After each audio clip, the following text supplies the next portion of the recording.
Este es el video 9 y quiero hablar sobre los problemas que tiene esta técnica en las familias. Lo primero que hay que entender es que los miedos de la fobia social no obedecen a un peligro real. Los miedos de la fobia social, el miedo a ser criticado, burlado, rechazado, son producto de un mal funcionamiento del propio cerebro.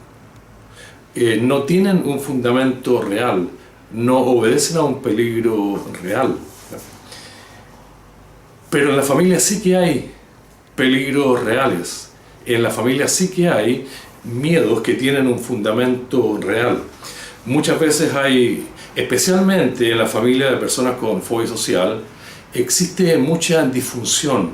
Existen muchos padres que pueden ser agresivos, violentos, hermanos, incluso hermanas, que son personas controladoras y que producen mucho miedo, mucha ansiedad.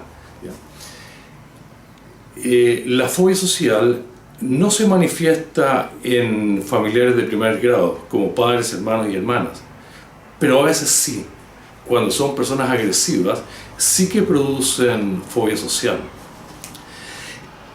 Entonces es muy difícil, confunde mucho, entender si los miedos que yo tengo en mi familia son propios de mi fobia social, es decir, que no obedecen a un peligro real, o son miedos reales, producidos por personas agresivas.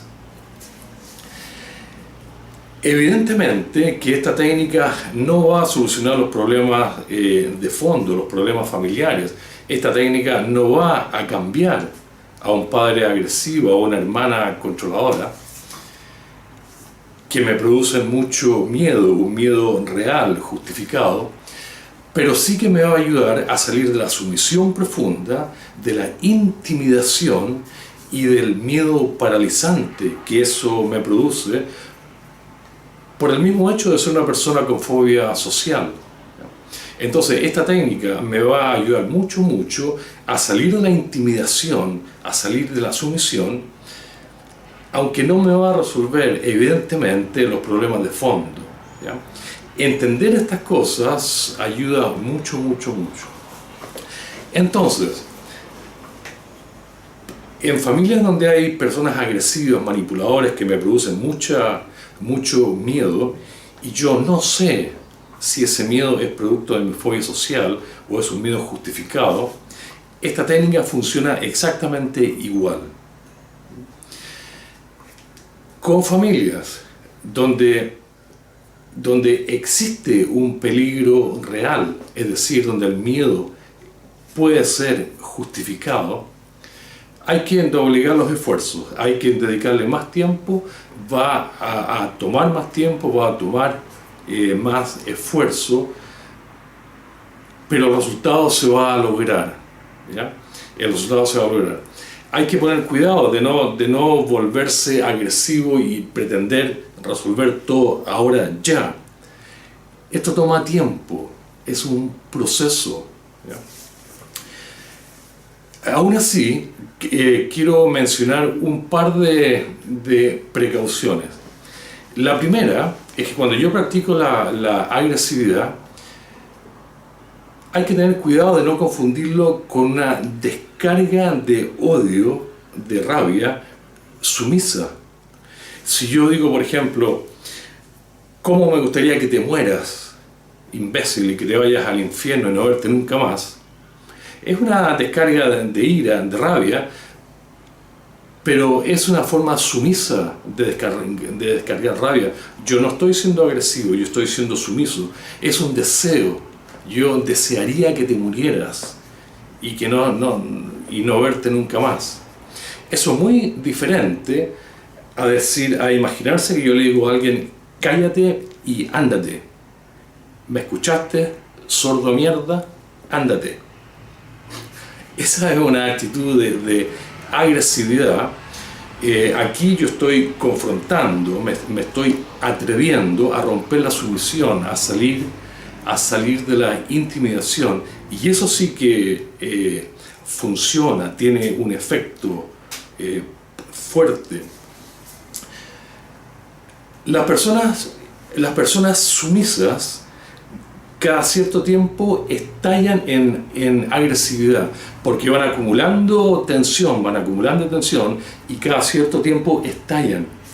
Eso es totalmente inapropiado, de eso no se trata esta técnica, al contrario, se trata de ser capaz de expresar agresividad en forma dosificada, en forma adecuada al contexto, cosa de no tener la necesidad de acumular ira. Lo segundo que quiero mencionar es que esta terapia de agresividad de verdad que es un proceso gradual de superación. No hay que quedarse en el mismo nivel de agresividad usando las mismas palabras siempre, porque la verdad es que de esa manera pierde efecto, ¿ya? Yo tengo que ir superando los niveles de agresividad. En otras palabras, yo tengo que ir rompiendo mis propias barreras del miedo que no me permite expresar agresividad.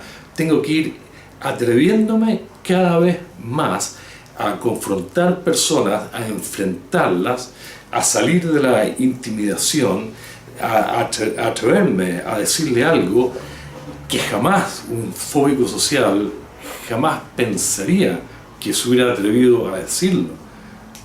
Y hacerse uno mismo la pregunta, a ver, ¿me atrevería a decir algo más? ¿Me atrevería a ser más agresivo? Con el tiempo, cuando uno vence las barreras, finalmente se da cuenta que se siente mucho más seguro, que se atreve, que no tiene miedo a ser criticado, juzgado. Se siente que verdaderamente se puede defender a sí mismo. En ese momento, la fobia social es parte del pasado. Pero toma tiempo, hay que ir rompiendo barreras internas, hay que romper las barreras del miedo y atreverse a más. Por ejemplo, atreverme a decirle a alguien, eres un charlatán de segunda clase, ándate de aquí, imbécil, si te veo por aquí te voy a echar yo mismo, gordiflón, hediondo, apesta, anda a lavarte, imbécil, hediondo. Y decirle eso a alguien que jamás me hubiera imaginado es un gran paso, y de eso se trata. Con el tiempo llega el momento en que logro mi objetivo. Cuando yo hago estos ejercicios de agresividad, yo siempre tengo que tener claro el objetivo. El objetivo no es volverme una persona agresiva. El objetivo no es entrar en conflictos mentales con otras personas. El objetivo es probarme a mí mismo que puedo salir de la intimidación, de la sumisión. El objetivo es cambiar la respuesta de sumisión, de intimidación frente al miedo por una respuesta de agresividad, de valentía, que cancele el miedo, que le diga a mi amígdala, ya no es necesario que sigan mandando alertas de miedo, porque ya soy fuerte, me puedo defender. Vamos al video número 10, que es el último video.